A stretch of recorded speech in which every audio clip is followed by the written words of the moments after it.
Commence with roll call. Mr. Sorensen. Here. Mr. Steingart. Here. Mrs. Geiger. Here. Mr. Benson. Here. Mrs. Edwards. Okay, if everyone will join me for the pledge. I pledge allegiance to the flag of the United States of America and to the republic for which it stands, one nation, under God, indivisible, with liberty and justice for all. Thank you. I have my own copies. Thank you. Okay. Yeah, I do have copies as well. Okay. We'll have a few handout resolutions. There are 5 coming out of the Real Property Advisory Committee. I would characterize those as, pretty standard that we get from month to month, but take some time to look through those. There'll be another handout resolution dealing with the dissolution of the Ag LDC. If you recall, over the last couple of years, we've tried unsuccessfully to dissolve the Ag LDC, which was originally set up as part of the Cheesemobile project. And so apparently we need a resolution from the legislature consenting to the dissolution of the LDC. The Ag LDC board itself had self-consented to that dissolution, but we need authorization from the legislature. So you'll see it's a very short and sweet resolution. So feel free to review those. We're going to start off, I had promised last month and got a little, ran into some technical difficulties and got a little behind, but I'm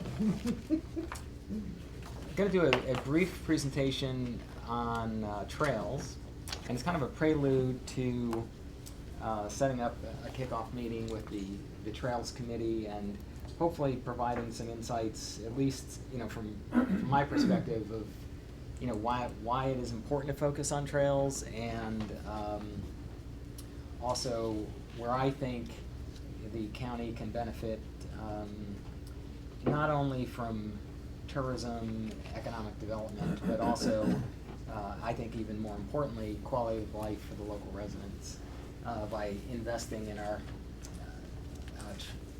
trail infrastructure. So let's see. I found that quote by J.R.R. Tolkien, not all who wander are lost. So I enjoy hiking and getting out on trails, so it's and there's many opportunities here in the county. In this presentation, I will have a number of examples from Sullivan County. I'll have some from outside of Sullivan County as well, just to kind of illustrate some of the concepts. But if you see something from outside the county, don't get all insulted or anything. It's there's an illustrative example. But again, we have some great resources here within the county. So, I'm going to go focus on my PowerPoint. We have some unique opportunities to create a world-class trail system here in Sullivan County. We have segments within the county that I think are world-class, and I see the opportunity to expand upon that. Some of the examples I cited here in this include the O&W Rail Trail. Again, certain segments of it are very well developed. Other segments are kind of in its infancy, and there are certain segments where there's really gaps in the trail. And probably the biggest gap in one of my, I guess, on my wish list would be to see a pedestrian bridge crossing the Neversink River to kind of connect the Mountaindale to Woodridge section to the section over in Hurleyville and South Fallsburg, to actually have an O&W rail trail that ran, that entire length, and then, of course, in the future, even extending down into Mamakating and up into, Rockland. Of course, we have the Upper Delaware Scenic and Recreational River, Catskills Park, Bashak Hill, and these are existing trail systems. Provides opportunities for hiking, biking, just walking. There's a lot of amenities there already, but again, I think we can further develop them and create a world-class destination based on our trails and our natural systems. Why is it important for us to follow a shared vision? I think I put it first because it's kind of high on my priority list. It may not be the top reason, but by prioritizing the trail system development, we increase our chances of securing funding through the Transportation Enhancement Program or the Consolidated Funding Application funding programs. If we have, and I'm not even sure this is an achievable objective, but I think through this task force, I hope that we will be able to do so. If you have 20 small entities all applying for CFA funding for tiny little segments of a trail system, that's going to be less competitive than if, by working together, we're able to identify 2 or 3 significant projects and get the various entities behind those projects and submit 3 applications through the CFA funding, for example, to secure funding for trail development. I'm hoping that through this task force we'll be able to develop a comprehensive program for trail development throughout the county, not necessarily having the county taking the leading role, but playing a coordinating role through this task force. There already are entities in some of the towns that have already taken their own initiative to develop trail segments. So in the town of Fallsburg, you have groups that are working on the O&W. You have not-for-profits that are working on sections of the O&W, also in the town of Fallsburg. I would see those entities continuing to do their work, but where we can assist and supplement their activities through this task force, I would hope that we're able to do so. Also, I think the task force is important because as much as I know that's going on within the county, I was amazed just in this very preliminary stages of exploring this at how many activities are out there that I was unaware of. So there are various groups that I did not know were actively pursuing trail development that are, and through this process I think we'll have a clearinghouse to identify all those potential resources. Town of Mamakating is another town that is very active and very aggressively pursuing development of segments of the D&H Canal towpath and other segments. So, and I'm sure there are entities in every town in the county. I know I've mentioned 2 towns, and now. Well, I know mostly about Fallsburg. I'm So, really yeah, not that familiar with the others. So, but there are activities throughout the community. So, Right? yes. Okay. Some of our existing resources. This is one I would, put right up in there as one of the world-class resources we have here, right in the county. It's the Never Sink Unique area. If you go down the end of Katrina Falls Road, there's a trailhead there. If you go other side of Wolf Lake, there's also another access point into that extensive trail system. This is a map that was prepared by the New York, New Jersey Trail Conference. And if you've never hiked down into the Never Sink Unique area, I really would encourage you to do so because the trails are wonderful. You put a little time into the hike, you get a series of beautiful waterfalls within there that you can go explore, and typically you have the place kind of to yourself. You might pass 1 or 2 people along the way.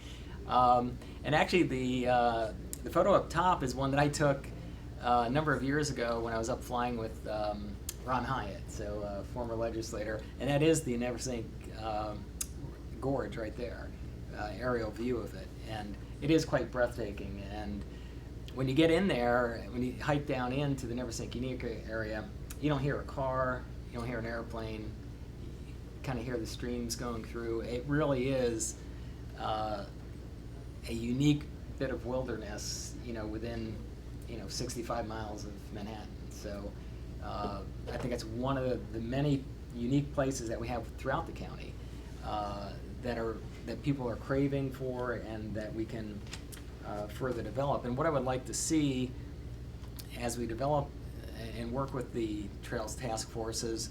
I'd like to see the level of mapping that you see here for the Neversink unique area developed for a number of the other, and there are some other maps. I don't want to say this is the only one that's available. There are other maps, but there are DEC lands, and there are some maps that have been developed for that. Obviously, we have the Lake Superior, which the county administers through with the consent of the Palisades Parks Commission. We have and the state, but you know, we have the opportunity to create, you know, I'm going to say like dozens of these types of attractions throughout the county to give people a reason to come back time and time again. Next slide. Very proud of the fact that we have, you know, the Upper Delaware Scenic and Recreational River National Park. It's something we all should be very proud of. Schwangunk Ridge, Rosa Gap, and Wurtsboro Ridge State Forest. When you look at the map, it's really amazing how extensive that system of state parks are along the ridge. And of course, we have the Basher Hill Wildlife Management Area. These are just incredible resources, you know, all within Sullivan County. Okay. I threw this one in. This is in Mountaindale, the Mountaindale Visitor Center. It's an example of what can happen when the county, this was an example of county planning, county DPW, and town of Fallsburg working together. Back, I think it was 2001, we secured funding for a visitor center. This is actually modeled after the train station that was never quite built in Mountaindale. So using those plans, Ken Schmidt had found those, and we worked from those. It took a number of years to actually get it built, but with perseverance, it actually was constructed. It is open. It's actually across the street from the original Mountaindale Railroad Station, which is where the post office is. Ah, okay, okay. That's where the original Mountaindale Station was. Yeah, and if you go here during the summer months, Gene can attest to this, Charlie has the bicycle shop, Cinder Tracks. Right across from this, and he does a pretty good business through the summer. He does a great business, and a lot of local people are starting to use the business. Which is nice. But it's an example of what can happen when you invest in your tourism infrastructure. There are things that can develop from it, but again, we had a plan, there was an opportunity for a transportation grant. It was one of the priorities when we selected projects. We didn't have, 40 entities all trying to get the same grant. The county at that point was kind of the clearinghouse. Just to add to that a little bit, to the right of the building, which is kind of off the slide, is the original O&W tracks, and it runs out to Woodridge. This is where it runs from Mountaindale to Woodridge. I think it's about 2.5 to 3 miles of trail. Yes. So, it's a great trail. And it's used quite often. And I actually tripped on that trail last year. Yeah. Are you all right? But that's the You didn't sue stitches, the that town. was That the was the one? stitches. That was No, the trail. really? You didn't Oh, sue boy. the town, I hope.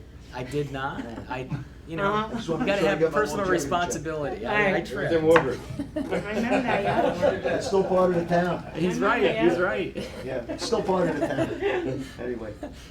And I've run it since, so Yeah, it's like all right. this. My daughter's gonna kill me for throwing that in there. That's cute. Why should we develop a world-class trail system? I think it's good for public health. It's good for economic development. It's good for tourism, and it's also good for family time. My daughter had heard about the walkway over the Hudson, and about 2 years ago said, "Let's go, Daddy." So this was actually January 31st. It was freezing, but we had a great time. And from what I understand, I wasn't able to get the numbers, but I believe this is like the second most. The walkway over the Hudson is like the second most visited park, state park in New York State, which is incredible. But it goes to show you, and now since that's been developed, they've been expanding the rail trail system all around it and within that region. And I think we have a very similar opportunity here with the O&W crossing over to Neversink. I'd like to see the bikeway over the Neversink and tying it in. Then hopefully, if we're successful in our pursuit of the resort development, having synergies there to be able to tie in and to have a seamless system that everyone can use. I guess next. This is just a couple of weeks, maybe about 10 days ago. Went up to Sam's Point, I have to admit, for the very first time. Really? I've heard about it, I've driven by it, and so my daughter talked me into taking a hike up there, and it's literally, you know, in our backyard. And of course this is, you know, over in Ulster County, but and we have, you know, similar opportunities here. But I was amazed. We had to wait 35 minutes to get a parking space. And it was $10, you know, a car to park there. But you know, within about 35 minutes, you were able to, you know, hike up to the top. But incredible views, incredible resource, and just looking around at the license plates, there were license plates. People had come from all over the country to go see that. And again, you know, we have those resources here. Next slide. So Jane and I were on vacation last week, so we went down to, we were down at St. Thomas, and we slipped over to St. John's, which I didn't realize. I think there's, I had to verify this with John Conway, but I think there's actually somewhat of a loose Sullivan County connection there. Lawrence Rockefeller, who was, if he's the same Lawrence Rockefeller that we have up in Blue Beach, helped to set up the national park that's in St. John's. So about 2/3 of that island is a national park. He actually purchased the property and made it available. But the thing that I found was amazing was how many, the big part of the attraction there is the hiking on the trails. Obviously the beaches are quite beautiful. But again, you know, take a look at our Upper Delaware. Their peak season, ironically, is from like October through March, and our peak season is from like April through the end of September, you know, October.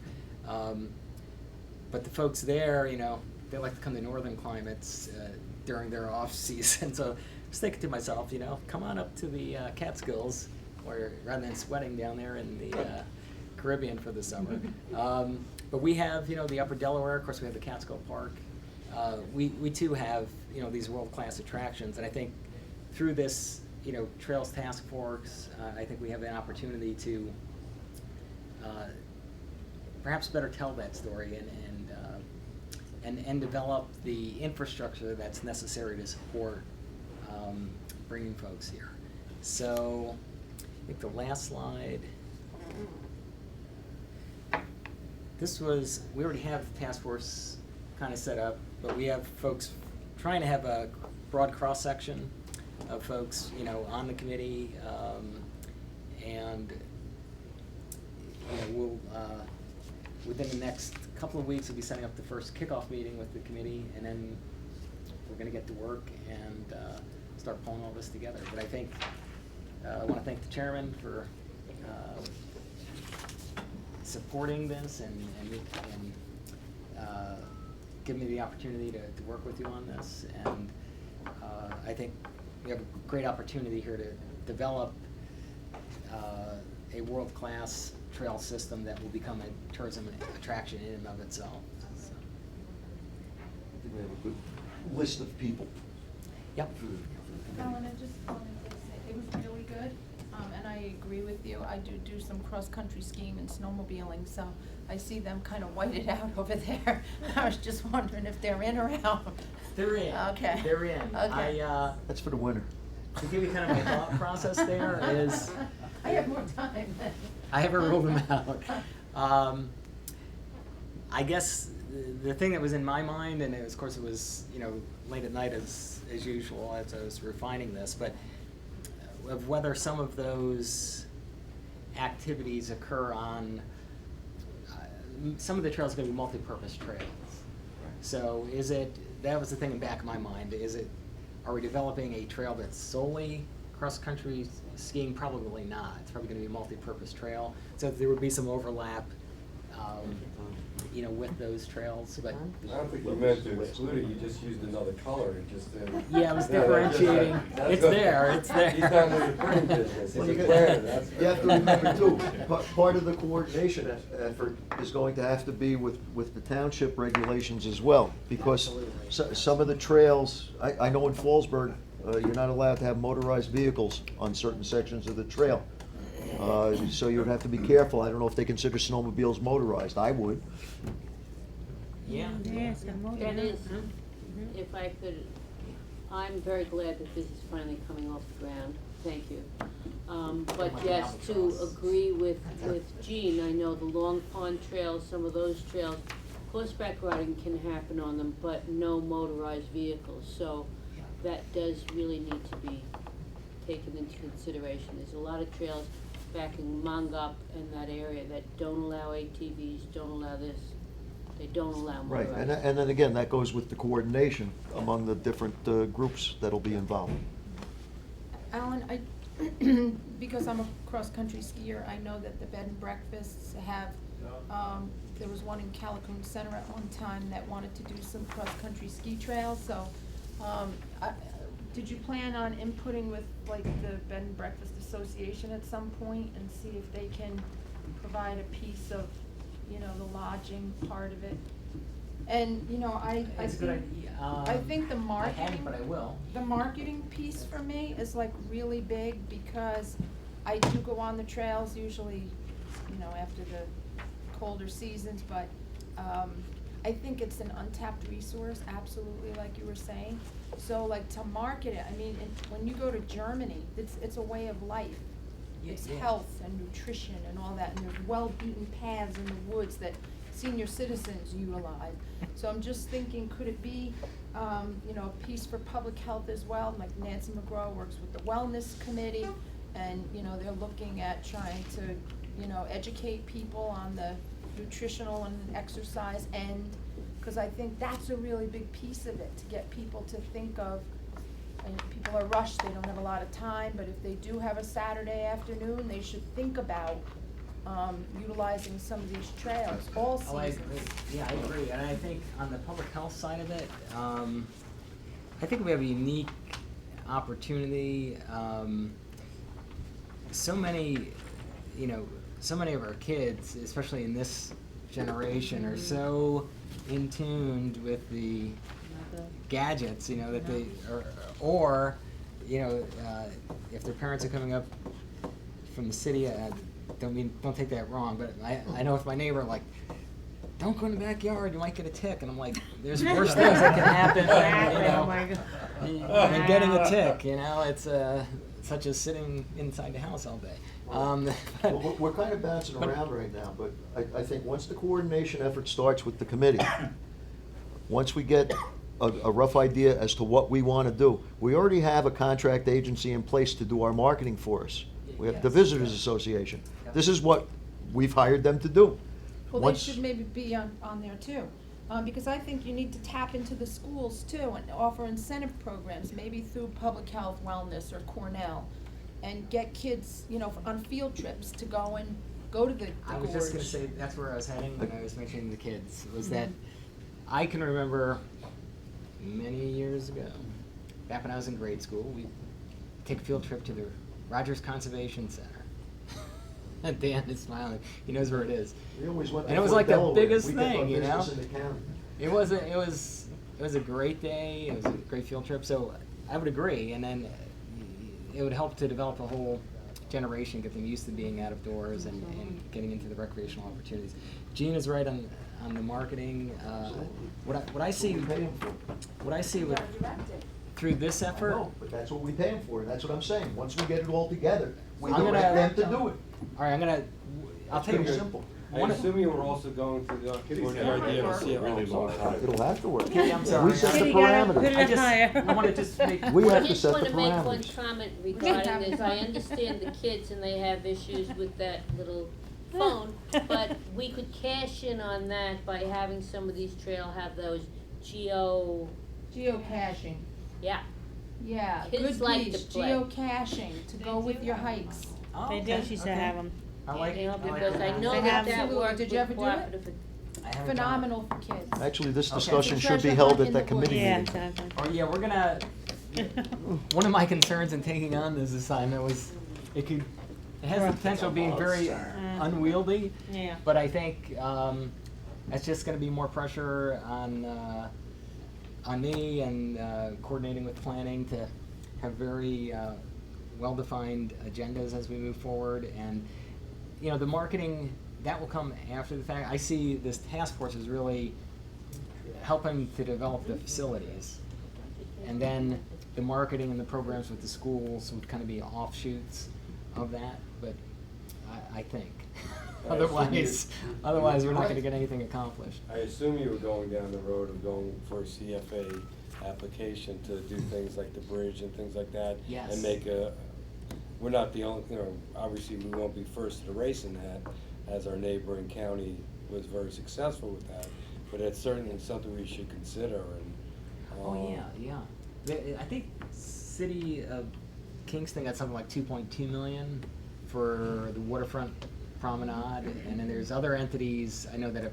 Well, the Hudson Highland Fjord Trail has been a big one, one of the, I think, priority projects of this year. And the reason that's been getting extra points is because it's I think it's a regional trail system. It, spans a number of counties, let alone municipalities, and sort of the broad vision of it helps, bring it up, but we can certainly develop. We have that with Delaware, right up in Yeah. Kitty's district, Yeah, and going Yeah. right in through, over the border.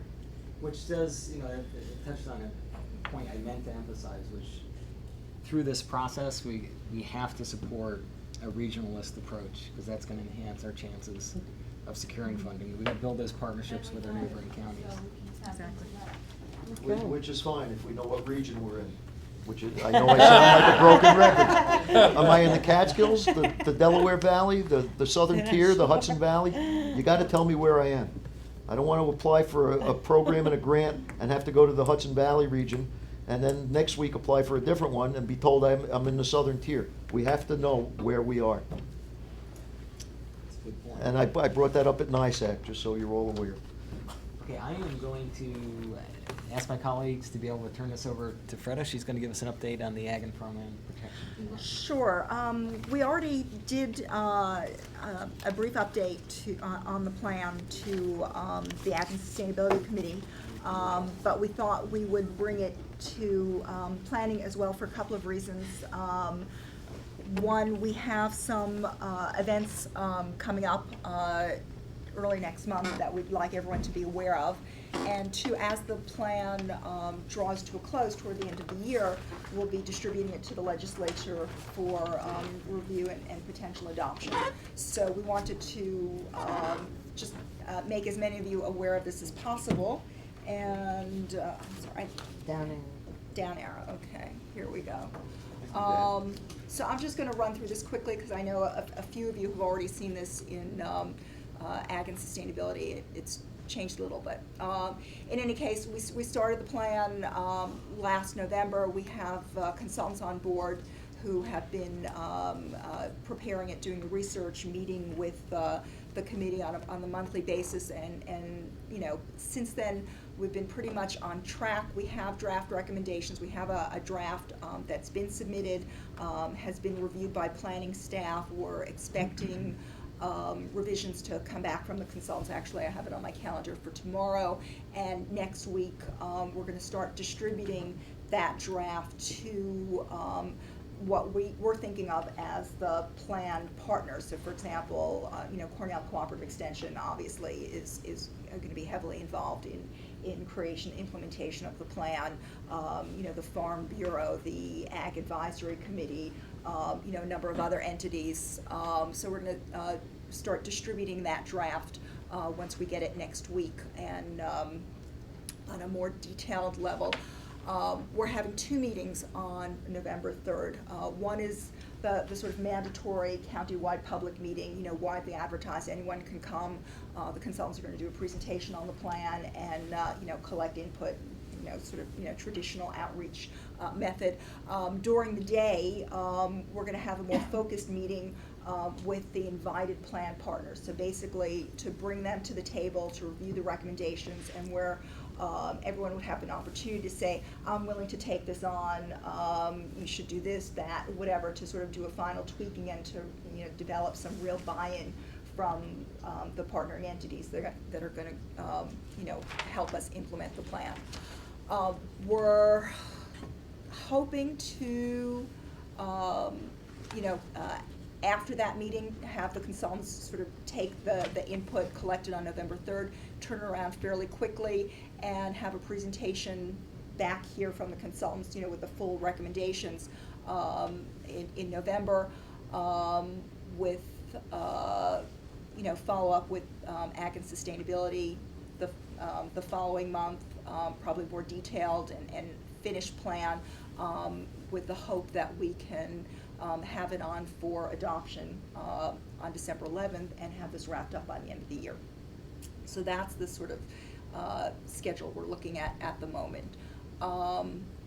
Just key milestones and work products that have been done to date. Over the past few months, there's been a lot of outreach on this. There were 3 surveys, 4 focus groups, a lot of stakeholder interviews. There was an initial public meeting, and usually, when you do a plan, you do the opening public meeting, and then you come back to present to the public, what you've done with their initial input. There's also been a lot of inventory analysis. There's an ag profile from the 2012 census that sort of quantifies what we have in terms of farms and farmland and acreage, 320-something farms, quantity of economic impact. There's been a SWOT analysis, strengths and weaknesses. We've got GIS maps of where all the farms are, looking at our criteria for prioritizing farmland. That's, if we're gonna look at grants to try and preserve farms, what are the ones that we want to look at first. They did a tax assessment analysis. They did a zoning review of 4 communities to look at whether their zoning's farm friendly. So there's been, a lot of work gone into this.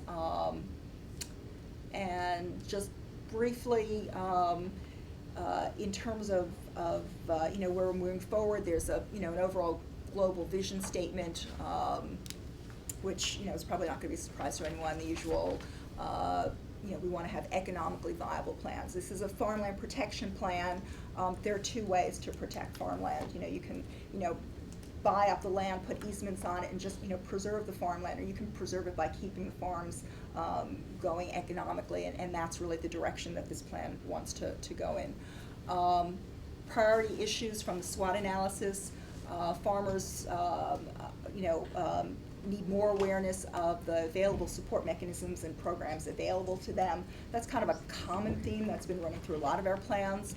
We have a lot of entities working out there that need better communication and coordination.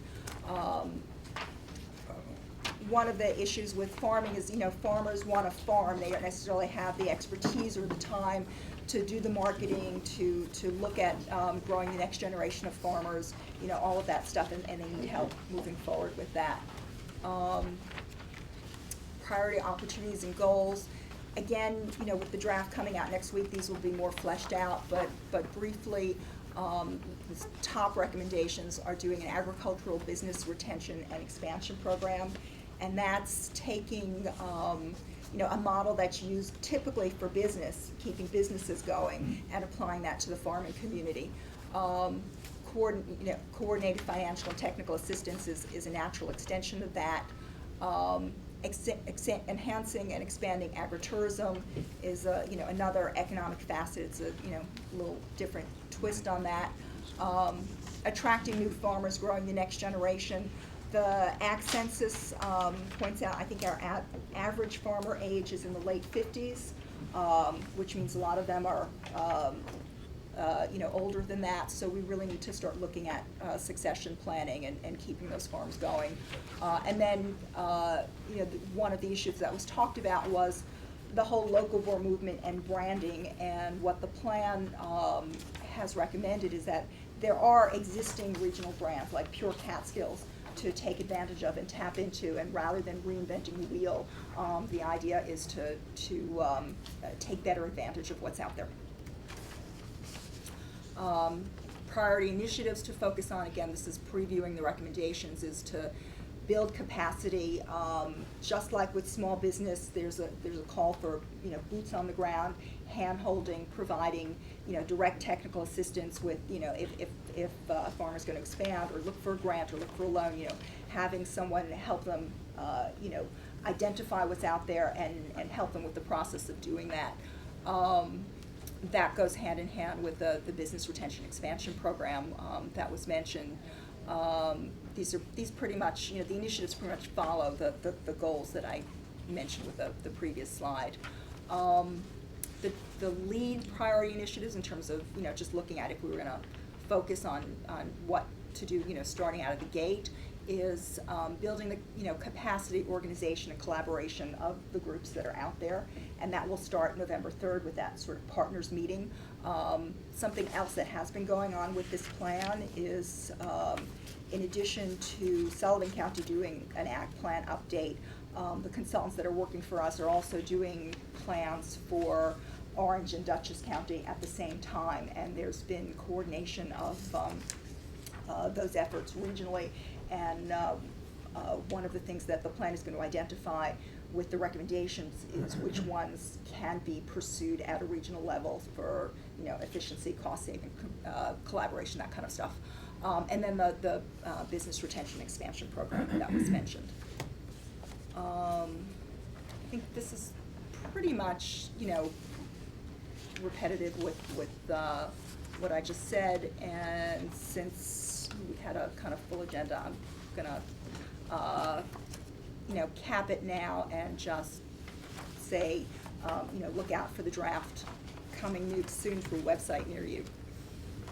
Got it, thank you. And I just wanna hand out too, we have, so the public meeting that we have some flyers, if you can just put them around in your towns, or just let, you know, the public know. We just got the press release out too, and just help spread the word on You that. sent them out? Yeah. To like towns, boards and Birds, stuff? I just got everything together Okay. yesterday, so I'm gonna start to do that. And we'll also have the plan will be online, but we'll also have a hard copy at the county office. And I can keep one at Cornell if anyone needs to How stop many and you look want? at it. I'm gonna drop these off at the Fallsburg Thank you. Town Hall.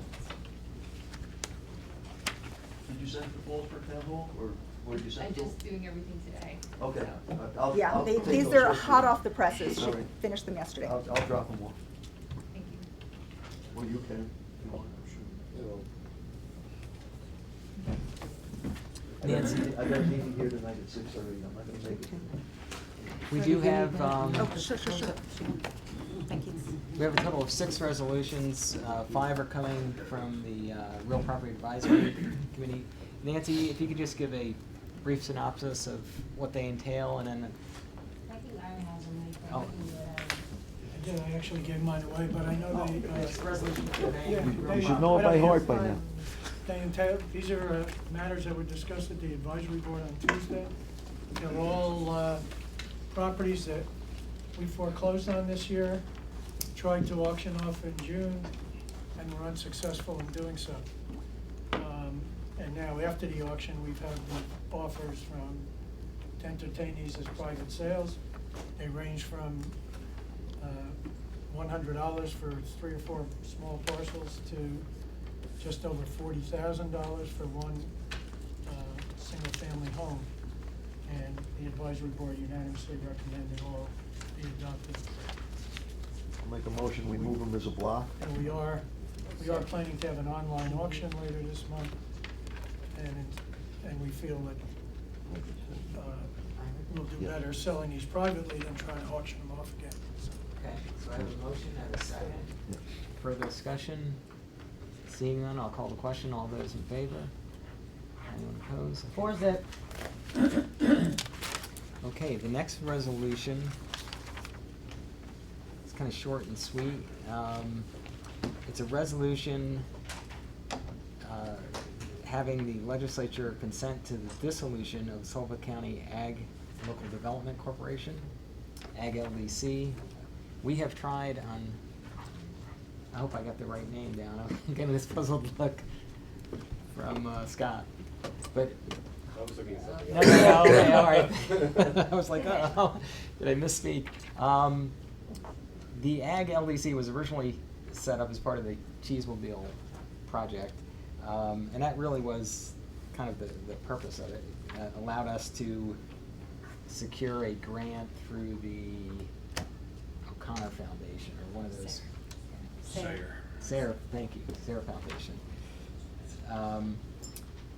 So the Cheesemobile is gone, it's been sold, and so the purpose of the Ag LDC has also gone with it. So the board of the Ag LDC had voted quite a while ago to dissolve it, but being it's a creature of the county of Sullivan. Well, that came to my attention earlier this week by Jill, and I recommended, as it was created by a resolution of this board, that the last thing planning or the county attorney's office would, another project comes down the pipe where you could utilize an Ag LDC, and we didn't bring it to the attention of the board.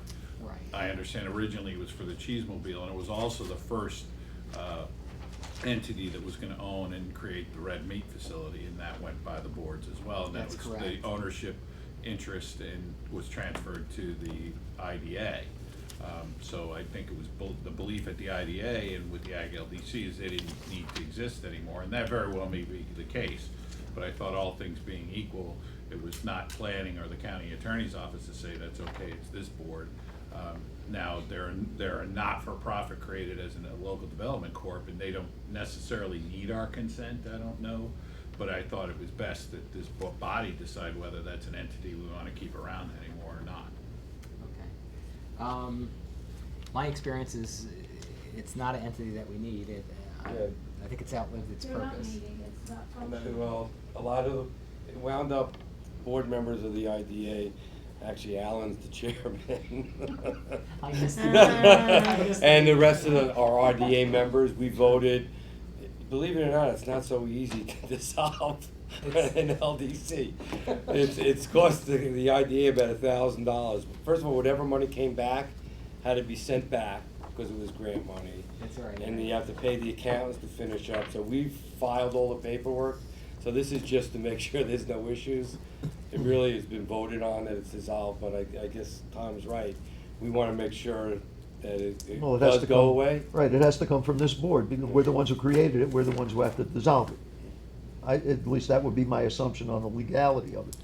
And it's not functioning. Legally, the board had the right to do it. My question was whether, it's like, to echo Ira's point, maybe someone down the line could say that was an ultra-virus act, that they didn't have the ability to do that without the consent of the county. I don't know. I think Walter Gergliano has indicated that he doesn't necessarily think we need.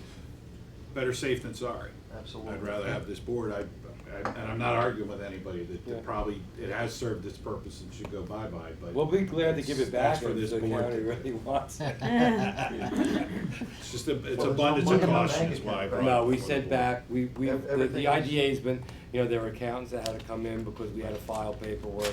It's cost the county after we had to send money back, so. Okay. Does it it cost the costs us IDA about- or the county?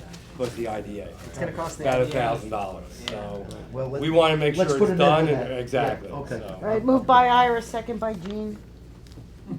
All those. Yeah. Thank you, Annie. You're welcome. All those in favor? Four zip.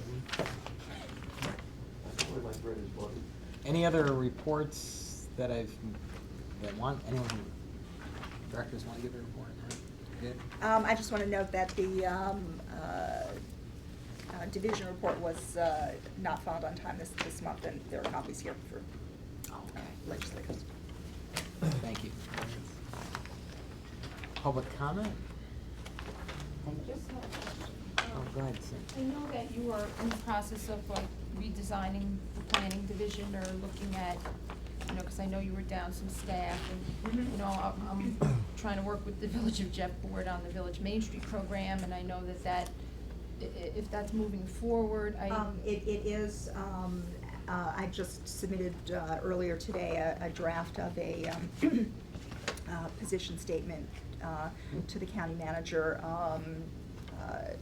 Division staff, Jill and I worked on it, you know, earlier this week, and our focus is to you know, bring in some economic development capacity to the division, and among the sort of, we were working from various you know, job statements provided to us by the American Planning Association for economic development positions, Main Street manager positions, and county or, you know, economic development planning positions, and we sort of looked at those and cobbled together something we thought would fit our needs, you know, based on those examples. So do you have a plan, in the next month or so to come with an org chart or something so we can kind of look at what? Yes. And are you including small business somewhere in there? Okay. Okay, thanks. Public comment? Okay, motion to adjourn? Ira. Thank you, Gene. Yeah.